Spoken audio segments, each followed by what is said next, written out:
ஏக இறைவன் அல்லாஹ்வுடைய மாபெரும் உதவியினால் அல்லாஹ்வுடைய ரஹ்மத்துடைய மாதமான ரமதானுடைய ஏறக்குறைய இறுதி ஜும்மாவுடைய நாளில் இருந்து கொண்டிருக்கிறோம்.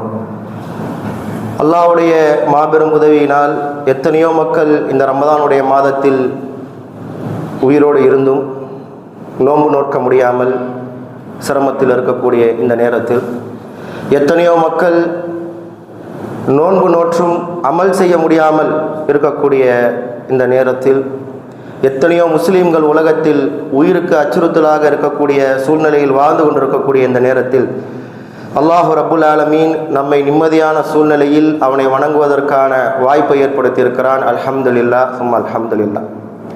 கண்ணியத்திற்கும் மதிப்பிற்கும் உரிய அல்லாஹ்வின் நல்லடியார்களே, இன்று நாம் உங்களுக்கு மத்தியில் பேசுவதற்காக தேர்ந்தெடுத்த தலைப்பு, நமக்கு இன்னும் நேரம் வரவில்லையா? அல்லாஹ்வுடைய நல்லடியார்களே, இன்றைக்கு உலகத்தில் பல பாதங்கள் இருக்கிறது. பாவத்தை நோக்கி ஓடக்கூடிய பாதங்கள், வருமானத்தை நோக்கி ஓடக்கூடிய பாதங்கள், இன்னும் அடிப்படையான விஷயங்களை நோக்கி ஓடக்கூடிய பாதங்கள், சொர்க்கத்தை நோக்கி ஓடக்கூடிய பாதங்கள். இந்த உலகத்தில் பல கரங்கள் இருக்கின்றன. தீமையின் பக்கம் செல்லக்கூடிய கரங்கள், நன்மையின் பக்கம் செல்லக்கூடிய கரங்கள். இந்த உலகத்தில் அனைவரும் பார்க்கிறோம், இந்த உலகத்தில் அனைவரும் கேட்கிறோம். ஆனால் கண்ணியத்திற்கும் மதிப்பிற்கும் ஒரு அல்லாஹ்வின் நல்லடியார்களே, நாம் பயன்படுத்தக்கூடிய இந்த உறுப்புகளை கொடுத்த இறைவன் அவனுடைய பொருத்தத்தை அடைவதற்காகத்தான் இதை கொடுத்திருக்கிறான் என்பதை நாம் இன்னும் புரியாமல் இருக்கிறோம். இல்லை மாஷா அல்லாஹ், அல்லாஹ் பாதுகாத்தவர்களை தவிர. இந்த உறுப்புகள் எல்லாம் நாம் நம்முடைய இச்சைகளுக்காக பயன்படுத்துவதற்காக அல்ல, நம்முடைய ஆசாபாசங்களை, அது ஹராமோ ஹலாலோ அதை பற்றி எல்லாம் கவலைப்படாமல் நான் பயன்படுத்துவதற்காக அல்ல. இந்த உறுப்புகள் எல்லாம் வமா ஹலக்துல் ஜின்ன வல் இன்ஸ இல்லா லியஅபுதூன், அல்லாஹ்வை வணங்குவதற்காக, அல்லாஹ்வுடைய வணக்க வழிபாடுகளில் திளைப்பதற்காக, அல்லாஹ்வுடைய பாதையில் இந்த உறுப்புகளை எல்லாம் நாம் அர்ப்பணிப்பதற்காக. கண்ணியத்திற்கும் மதிப்பிற்கும் உரிய அல்லாஹ்வின் அடியார்களே, அல்லாஹ் ரப்புல் ஆலமீன் நமக்கு பாடம் கொடுக்கிறான். 56வது அத்தியாயம் 16வது வசனம். இமாம் ஃபுதைல் இப்னு இயாம் என்ற ரஹிமஹுல்லாஹ் ஹிஜ்ரி 200ஆம் நூற்றாண்டில் வாழ்ந்த மக்காவுடைய இமாம் என்று போற்றப்பட்ட ஒரு மிகப்பெரிய இமாம். அவருடைய ஆரம்ப காலம் எப்படி இருந்தது? அவர் தன்னுடைய வாழ்வாதாரத்திற்காக என்ன தொழில் செய்து கொண்டிருந்தார்? இரவு நேரங்களில் வீடு பூந்து திருடுவதைத்தான் அவர் தொழிலாக செய்து கொண்டிருந்தார். சுப்ஹானல்லாஹ். இப்படியாக அவருடைய வாழ்க்கை திருட்டிலேயே சென்று கொண்டிருக்கிறது. ஒரு நாள் ஒரு வீட்டிற்கு திருடுவதற்காக இரவனுடைய நடுப்பகுதியில் செல்கிறார். அந்த வீட்டினுடைய தலைவர், அந்த வீட்டினுடைய குடும்பத் தலைவர் தொழுது கொண்டிருக்கிறார், இரவு தொழுகை. அந்த தொழுகையில் ஓதக்கூடிய வசனத்தை இவர் செவி கேட்கிறார். அந்த வசனம் அல்லாஹு அக்பர். அல்லாஹ்வுடைய அச்சத்தால் இவர்களில் கல்புகளில் மாற்றம் ஏற்படுவதற்கு இன்னும் இவர்களுக்கு நேரம் வரவில்லையா என்று அல்லாஹ் கேட்கிறார். சூரா ஹதீதுடைய வசனம். அந்த வசனத்தை கேட்டவுடன் இமாம் திருடச் சென்றார். அப்பொழுது அவர் இமாம் அல்ல, திருடனாக இருக்கிறார். திருடச் சென்ற அவர் அதே இடத்தில் அமர்ந்து அழ ஆரம்பிக்கிறார்.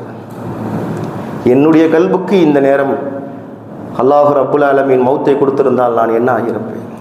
இதோ எனக்கான நேரம் வந்துவிட்டது என்று அவர் மாற்றத்தை நோக்கி பயணித்து, மக்காவை நோக்கி பயணித்து, மக்காவில் கல்வி படித்து, மக்காவுடைய இமாம், ஹரமினுடைய இமாம் என்பதாக மக்களினால் போற்றப்படக்கூடிய இமாமாக இன்றைக்கும் பேசப்படுகிறார். ஒரு திருடனை மாற்றியது குர்ஆன். நமக்கு இன்னும் நேரம் வரவில்லையா? நம்முடைய பாதங்களுக்கு இன்னும் நேரம் வரவில்லையா? நம்முடைய கரங்களுக்கு இன்னும் நேரம் வரவில்லையா?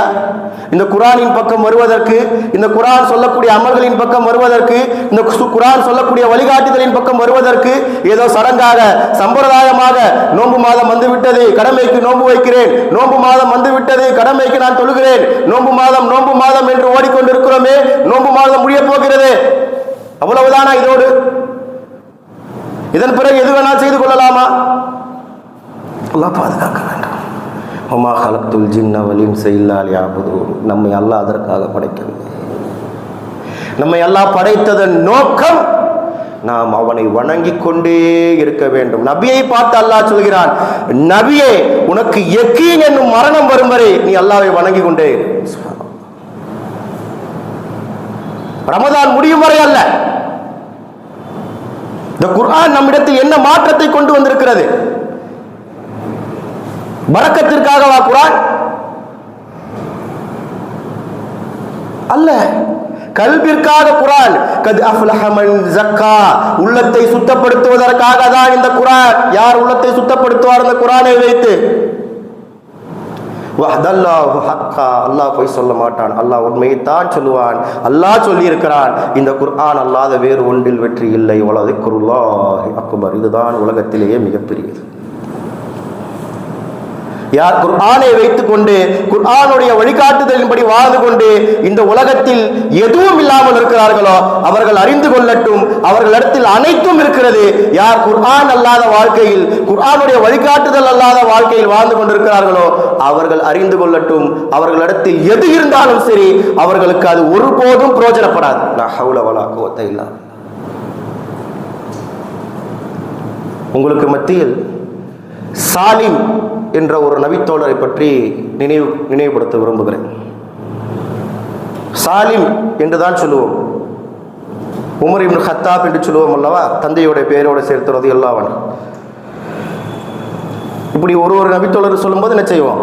பேர் சொல்லுவோம். அப்துல்லா இப்னு மஸ்ஊத் சொல்லுவோம் இல்லையா, அனஸ் இப்னு மாலிக் ரலியல்லாஹு அன்ஹு. ஆனால் இவரை சொல்லும்போது சாலிம் என்று தான் சொல்லுவோம். ஏனென்றால் இவருக்கு தந்தை பெயர் தெரியாது.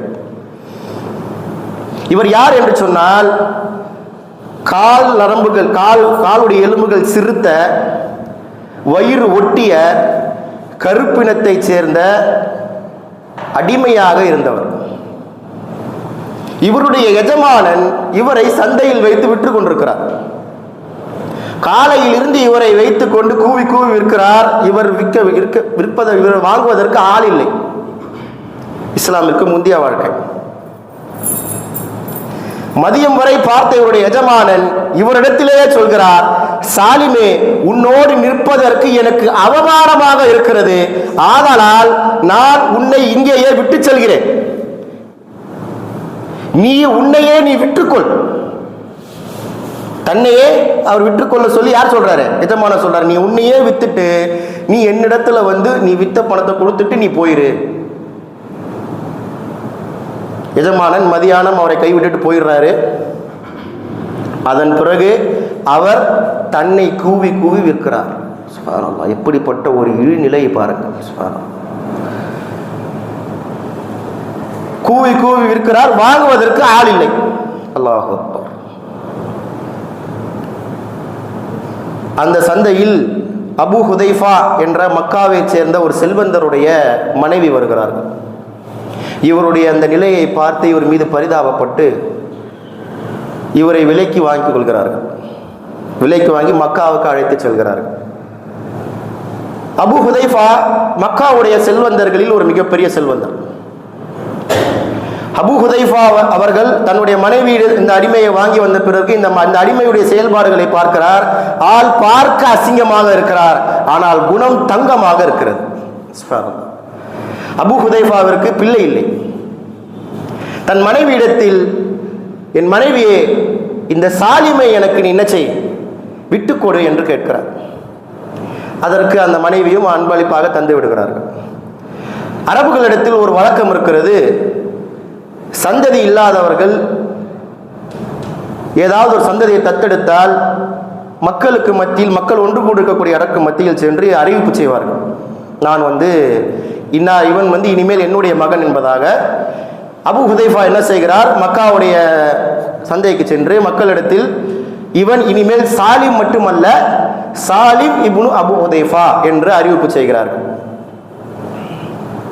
அதன் பிறகு ஈமானுடைய பிரச்சாரம் மக்காவில் தலை தூக்குகிறது. நபிகள் நாயகம் ஸல்லல்லாஹு அலைஹி வஸல்லம் அவர்களுடைய அழைப்பு பணியின் காரணமாக ஆரம்ப காலகட்டத்தில் வஸாபிகூனல் அவ்வலூன் என்று சொல்லப்படக்கூடிய வரலாற்று ஆசிரியர்கள் பதிவு செய்கிறார்கள், 1 அல்லது 2ஆம் நாள் வஹி இறங்கிய 1 அல்லது 2ஆம் நாள் இவர் இஸ்லாமை ஏற்றுக்கொள்கிறார். இவரும் இவருடைய பொறுப்புதாரியான அபு ஹுதைஃபா அவர்களும். இவர் எப்படிப்பட்டவராக மாறினார் என்று சொன்னால், சந்தையில் தன்னைத்தானே கூவி கூவி விற்ற அந்த சாலிம் குர்ஆனுடைய ஹதீபாக, குர்ஆனை ஓதி காட்டக்கூடிய ஹதீபாக மாறினார். ஹாலித் இப்னு வலீத் ரலியல்லாஹு அன்ஹு இடத்தில் இஸ்லாமை ஏற்றுக்கொண்ட அந்த நேரத்தில் ஹாலித் இப்னு வலீத் ரலியல்லாஹு அன்ஹு சொல்றாங்க நபி ஸல்லல்லாஹு அலைஹி வஸல்லம் கிட்ட, அல்லாஹ்வுடைய தூதரே, குர்ஆன் இறங்கியதை போல எனக்கு குர்ஆனை கற்றுத்தருபவர்கள் யாராவது இருந்தால் காட்டுங்களேன். யோசிக்கவில்லை நபிகள் நாயகம் ஸல்லல்லாஹு அலைஹி வஸல்லம்.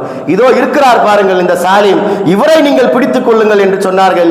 ஹாலித் இப்னு வலீதை போன்ற ஒரு மிகப்பெரிய நபித்தோழருக்கு, ஒரு மிகப்பெரிய செல்வந்தருக்கு, மிகப்பெரிய உயரிய குலத்தை சேர்ந்தவருக்கு உஸ்தாதாக அல்லாஹ் ரப்புல் ஆலமீன் இந்த சாலிமை ரலியல்லாஹு அன்ஹு ஆக்கினார். எதை கொண்டு? குர்ஆனை கொண்டு. இவருடைய சிறப்பு என்ன? வஹி இறங்கினால் போதும், அடுத்த நொடி நபிகள் நாயகம் ஸல்லல்லாஹு அலைஹி வஸல்லம் ஓதி காட்டுவார்கள். ஓதி காட்டியவுடன் மனப்பாடம் செய்து விடுவார். சுப்ஹானல்லாஹ். அப்படிப்பட்ட குர்ஆனாக நம்மிடத்தில் இருக்கக்கூடிய குர்ஆன் இருக்கிறதா? இன்று நம்முடைய பெண்கள் அல்லாஹ் பாதுகாக்க வேண்டும். அந்நிய ஆண்களிடத்தில், மாற்றார்கள் இடத்தில் மார்க்கத்தை விலை பேசிக் கொண்டிருக்கிறார்கள். சுப்ஹானல்லாஹ். Insecured life. நாம் கவுன்சிலிங் கொடுக்கும்போது சொல்கிறார்கள், எனக்கு எதிர்காலத்தை பற்றிய பயம் இருப்பதால், என் பெற்றோர்கள் எனக்கு நல்ல வாழ்க்கையை தேர்ந்தெடுப்பார்களா இல்லையா என்று கவலை இருப்பதால் நானாக ஒரு வாழ்க்கையை தேர்ந்தெடுத்துக் கொண்டேன் என்று பேசுகிறார்கள். அவர்கள் அறிந்து கொள்ளட்டும் உம்மு சுலைமை பற்றி. உம்மு சுலைம் ரலியல்லாஹு அன்ஹா அவர்களை பற்றி அறிந்து கொள்ளட்டும். உம்மு சுலைம் யார் என்பதை அறிந்து கொள்ளட்டும். சுப்ஹானல்லாஹ். உம்மு சுலைம் ரலியல்லாஹு அன்ஹா தன் கணவனால் கைவிடப்பட்ட, தன் கணவனால் அடித்து துன்புறுத்தப்பட்ட, தன் கணவனால் இந்த மார்க்கத்தை விட்டு வெளியேறு என்று சொல்லப்பட்ட ஒரு காஃபிருடைய கணவனை கொண்டிருந்த பெண், மதீனாவை சேர்ந்த பெண். அந்த பெண் உறுதியாக இருந்தால் இந்த மார்க்கத்தில். அது மட்டுமல்ல, கணவன் மரணித்து விடுகிறார். அவருடைய மகன் அனஸ், நாம் இப்போது வரலாற்றில் படிக்கிறோம் இல்லையா, அனஸ் இப்னு மாலிக் என்று, அவருடைய தாயார் தான் உம்மு சுலைம் ரலியல்லாஹு அன்ஹா. அனஸ் இப்னு மாலிக் அவர்களை அல்லாஹ்வுடைய தூதர் மதீனாவுக்கு ஹிஜ்ரத் வந்தவுடன் நேராக கொண்டு போய் தன்னிடத்தில் இருந்த ஒரே ஒரு ஆதாயம், தனக்கென்று இருந்த ஒரே ஒரு சொத்து, தனக்கென்று இருந்த ஒரே ஒரு வாரிசு அனஸ் இப்னு மாலிக். அந்த அனஸை கொண்டு போய், அல்லாஹ்வுடைய தூதரே, இந்த அனஸை உங்களுக்கு பணியாளனாக வைத்துக் கொள்ளுங்கள், அவனுக்கு மார்க்கத்தை கற்றுக் கொடுங்கள் என்று விட்டு வந்து விடுகிறார். ஒரே ஒரு சொத்து. இருளடைந்த வீடு, உணவு இல்லை, அடுத்த வேலைக்கான வழி இல்லை, எந்த விதமான சொத்து சுகங்களும் இல்லை, வயது கொஞ்சம் அதிகம். இப்படியான ஒரு தனிமையான ஒரு சூழ்நிலையில் இன்றைய பெண்கள் பேசுகிறார்களே, இன்செக்யூர்டு ஃபீலிங். இதை விட ஒரு இன்செக்யூர்டு ஃபீலிங், பாதுகாப்பு இல்லாத சூழ்நிலை எந்த பெண்ணுக்கு இருக்கும்? அந்த நேரம் அபு தல்ஹா என்ற ஒரு வாலிபன் ரலியல்லாஹு அன்ஹு, அப்போது அவர் இஸ்லாமை ஏற்கவில்லை, சமூகத்தில் செல்வந்தன், அழகான வாலிபன் உம்மு சுலைம் இடத்தில் வருகிறார். உம்மு சுலைமே, உன்னுடைய குணம் எனக்கு பிடித்திருக்கிறது, என்னை நீ திருமணம் செய்து கொள்கிறாயா என்று கேட்கிறார்.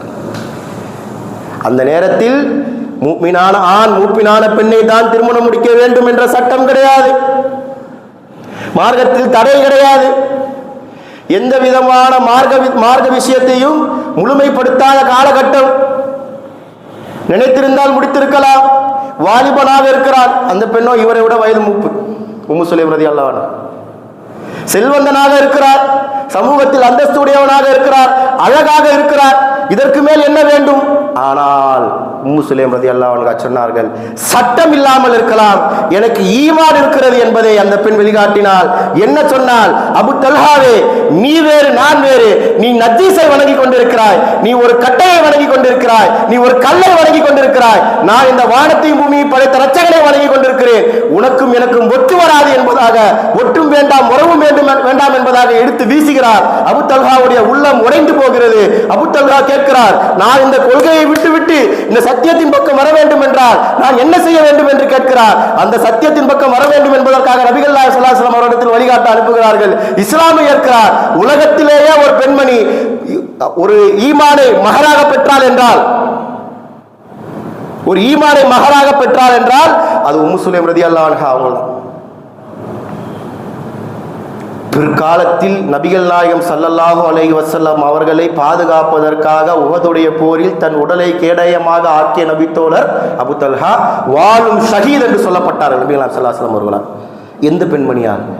ஒரு ஈமானிய பெண்மணியால். இன்றைக்கு நாம் எப்படி ஈமானை விலை பேசிக் கொண்டிருக்கிறோம். சுப்ஹானல்லாஹ். அல்லாஹ் பாதுகாக்க வேண்டும். நாம் எப்பொழுது மாறப்போகிறோம்? இந்த குர்ஆனை கொண்டு, இந்த குர்ஆனுடைய உபதேசங்களை கொண்டு. வாலிபர்களே, உங்களிடத்தில் கேட்கிறேன், மர்த்ததை படித்தீர்களா? மர்த்தத் இப்னு அபி மர்த்தத் அல்-கனவி ரலியல்லாஹு அன்ஹு அவர்களை படித்தீர்களா? இந்த குர்ஆன் அவர்களை எப்படி மாற்றியது என்று தெரியுமா? காதலிக்கிறார்கள். அலக் என்ற ஒரு அழகான பெண்ணை ஜாகிலிய காலத்தில். தினமும் அந்தி சாய்ந்து விட்டால் இருவரும் சந்தோஷமாக இருப்பதை வழக்கமாக கொண்டிருந்தார்கள். இஸ்லாம் வருகிறது, இஸ்லாமை ஏற்கிறார்கள், ஹிஜ்ரத் செய்கிறார்கள், மதீனாவுக்கு செல்கிறார்கள். உஹதுடைய போரில் முஸ்லிம்கள் கைது செய்யப்பட்டதை நபிகள் நாயகம் ஸல்லல்லாஹு அலைஹி வஸல்லம் அவர்கள் மக்காவில் கைது செய்யப்பட்டு கொண்டு சென்ற முஸ்லிம்களை மீட்பதற்காக ஒரு மீட்பு குழுவை ஏற்படுத்துகிறார்கள். அந்த மீட்பு குழுவில் ஒருவர் மர்த்தத் இப்னு அபி மர்த்தத் அல்-கனவி. தன்னுடைய சக முஸ்லிம் சகோதரனை மீட்பதற்காக மக்காவுக்கு வருகிறார். பதுங்கி அந்த இரவுடைய நேரத்தில் அப்பொழுது இவர் நேசித்த அந்த பெண் இவரை பார்த்து விடுகிறார். கேட்கிறார், மர்த்ததே,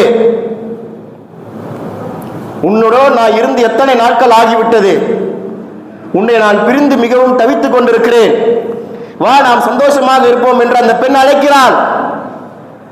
சொன்னார் இவர், இல்லை,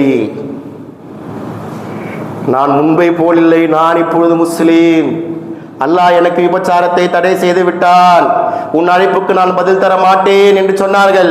அதற்கு அந்த அலக் சொன்னால், நீ இப்பொழுது என் அழைப்புக்கு பதில் தரவில்லை என்றால் நான் சத்தம் போட்டு ஊரை கூட்டுவேன்.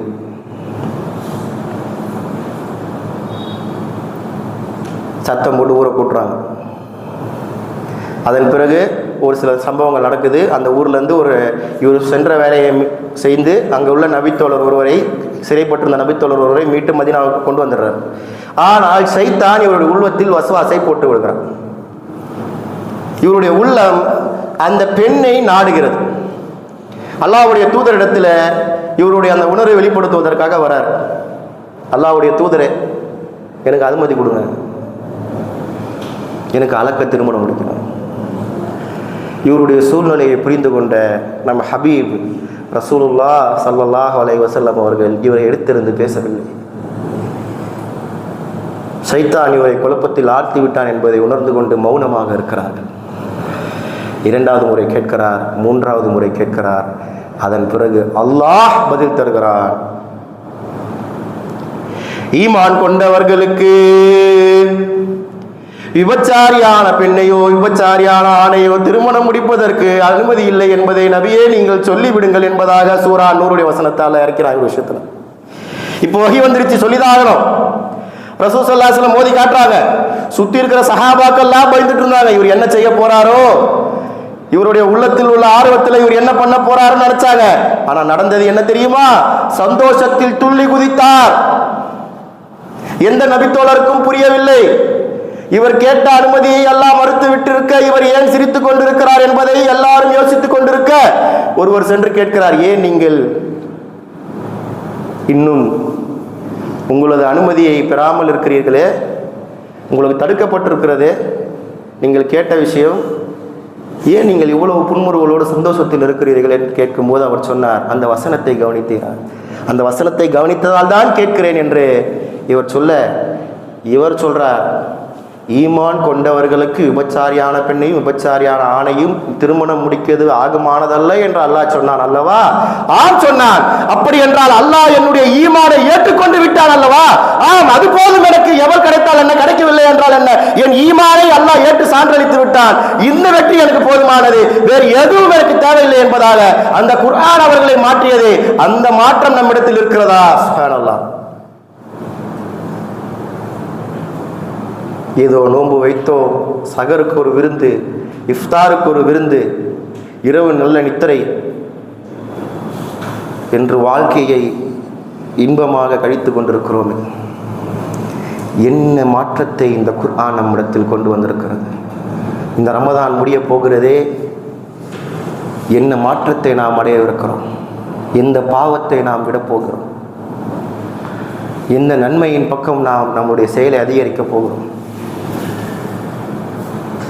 பெரிய பெரிய பாவங்களை எல்லாம், ஒரு மனிதன் வெளியேறவே முடியாது என்று நினைக்கக்கூடிய பாவங்களை எல்லாம், நாம் இப்பொழுது நினைக்கக்கூடிய பாவங்கள் எல்லாம் சஹாபாக்கள் மூக்கில் மேல் உட்கார்ந்த ஈயை போல தட்டி விட்டு மார்க்கத்திற்காக உதறிவிட்டு சென்றார்களே. இன்றைக்கு சிறு பாவத்தை கூட அல்லாஹ்வுடைய எனக்கு வந்த நாசமே, அல்லாஹ்வுடைய பயம் இல்லாமல் செய்து கொண்டிருக்கிறோம்.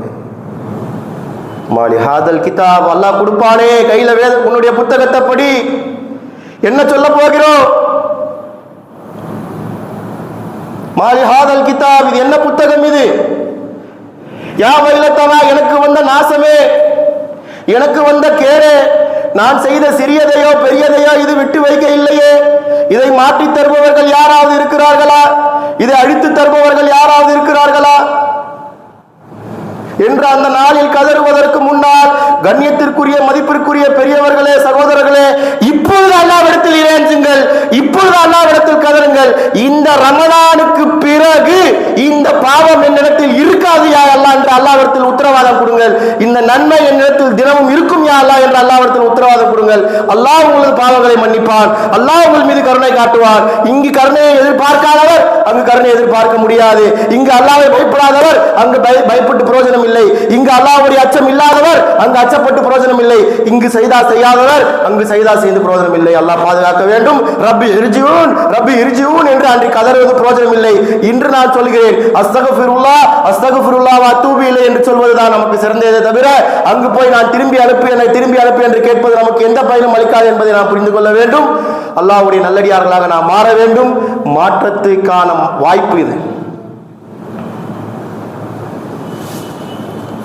யாராவது நம்ம சொல்ல முடியுமா, அடுத்த நோம்பை நான் அடைஞ்சிருவேன் அப்படின்னு? அடுத்த வருஷம் நான் நல்லா வாலிபலாக இருக்கிறேன், வாலிபர்கள் இடத்துல கேட்குறேன், அல்லது எனக்கு எந்த நோயும் இல்லை, டாக்டர் சொல்லிட்டாரு நல்லா இருக்கிறீங்கன்னு சொல்லி அப்படின்னு வயோதிகர்கள் இருந்த வயோதிகர்கள்கிட்ட கேட்குறேன், அடுத்த நோம்பு அடைஞ்சிருவோமா? நம்ம எத்தனை பேர் அப்படி நினைத்திருப்பார்கள்? இன்று கபருக்கு சென்று விட்டார்கள். ஒரு சுபஹான் அல்லாஹ் அவர்களால் சொல்ல முடியாது, ஒரு அல்ஹம்துலில்லாஹ் அவர்களால் சொல்ல முடியாது. அவர்கள் பாடுபட்ட ரூபாய்கள் எல்லாம் அவர்கள் வீட்டில் இருக்கிறது. அவர்கள் பாடுபட்ட வியாபாரம் எல்லாம் வேறு ஒருவர் பேரில் இருக்கிறது. அவர்கள் பாடுபட்ட சொத்துக்கள் எல்லாம் பட்டா வேறு பேரில் மாற்றப்பட்டு விட்டது. அவர்கள் அன்பாய் அழைத்த மனைவி இன்னொருத்தரை கணவனாக ஏற்றுக்கொண்டு விட்டார். அவர்களை அன்பாய் அழைத்த பிள்ளைகளுக்கு இவரை ஞாபகம் கூட இருப்பதில்லை. எங்கே போனது? அல்லாஹ் பாதுகாக்க வேண்டும். மௌத்துக்கு முன்னால் நாம் அமல்களை உயிர்ப்பிப்போம். நாம் மரணிப்பதற்கு முன்னால் நம்முடைய ஈமானை உயிர்ப்பிப்போம். நாம் உயிரோடு இருந்து ஈமான் மரணித்து விட்டால் நாமும் மரணித்தவர்கள் தான் என்பதை நாம் புரிந்து கொள்வோம். எந்த மாற்றத்தை இந்த குர்ஆன் நம்மிடத்தில் விரும்புகிறதோ அந்த மாற்றத்திற்குரிய மக்களாக அல்லாஹ் உங்களையும் என்னையும் ஆக்கி அருள் புரிய வேண்டும் என்று பிரார்த்தனை செய்தவனாக, அல்ஹம்துலில்லாஹ் வஸ்ஸலாத்து வஸ்ஸலாமு அலா ரசூலில்லாஹ் வ அலா ஆலிஹி வ ஸஹாபிஹி அஜ்மஈன் வ நஅஊது பில்லாஹி மினஷ் ஷைத்தானிர் ரஜீம். ரப்பி ஸித்னி இல்மா. அல்லாஹ்வுடைய நல்லடியார்களே, ரமதானுடைய இறுதி பகுதியில் இருக்கிறோம். ஒரு ஓட்டப்பந்தயத்தில் எப்படி கடைசி பகுதி நேரத்தை மிக முக்கிய பிரதானமாக பார்ப்பார்களோ அதுபோல ஒரு முஸ்லீம் இந்த ரமதானுடைய இறுதி பகுதியை பார்க்க வேண்டும். குறிப்பாக ஷாப்பிங் பண்ணுறது, கடைசி இரவுகளை ரமதானுடைய இரவுகளை வீணடிக்கிறது, 27க்கு பின்னாடி எந்த இரவு தொழுகையை நான் என்ன செஞ்சிருவேன், பெருசாக கருத மாட்டேன் அப்படின்னு நினைக்கிறது, இது போன்று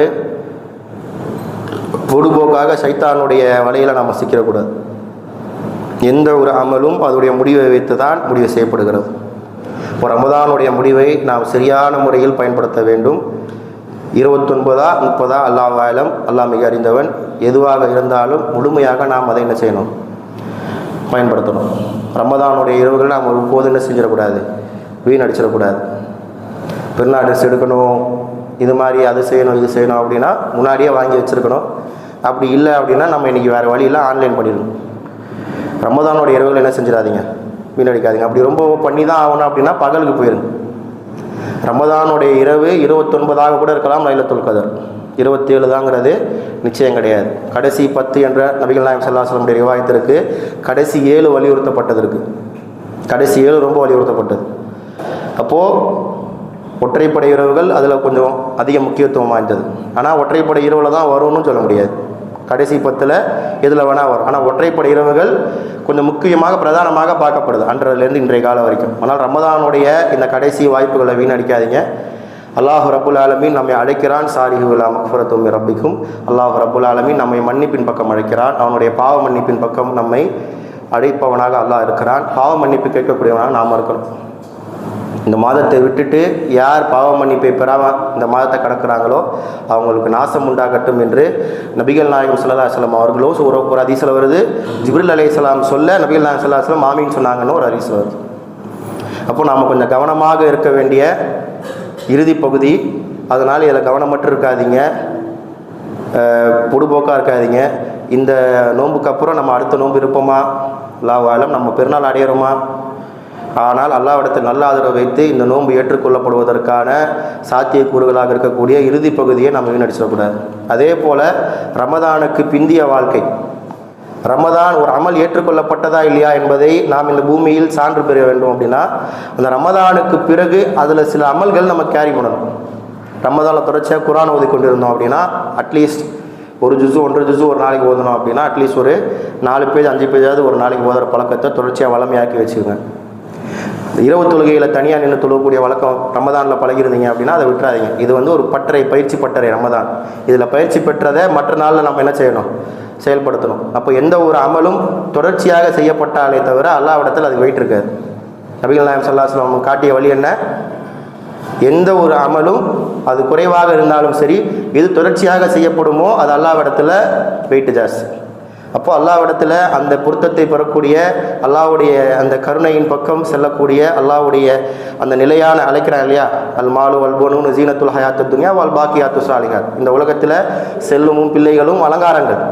வல் பாக்கியாத்து சாலிஹாத் நிலையான நற்கர்மங்கள். அல்லாஹ் சொல்லக்கூடியது என்ன, நிலையான நற்கர்மங்கள். ரமதானிக்கலாக இருக்கக்கூடாது, ரமதானை வணங்கக்கூடியவர்களாக நாம் இருக்கக்கூடாது, ரப்பானிக்கலாக இருக்க வேண்டும், அல்லாஹ்வை வணங்கக்கூடியவர்களாக நாம் இருக்க வேண்டும்.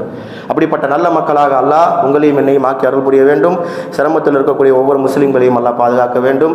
இன்னல்லாஹ யஅமுரு பில் இஹ்சான் வ ஈதாஇல் குர்பா வ யன்ஹா அனில் ஃபஹ்ஷாஇ வல் முன்கர் வல் பகி லஇதுக்கும் லஅல்லக்கும் ததக்கரூன் வ லதிக்ருல்லாஹி அக்பர் வல்லாஹு யஅலமு மா தஸ்மஊன். வ அகீமுஸ் ஸலாத்.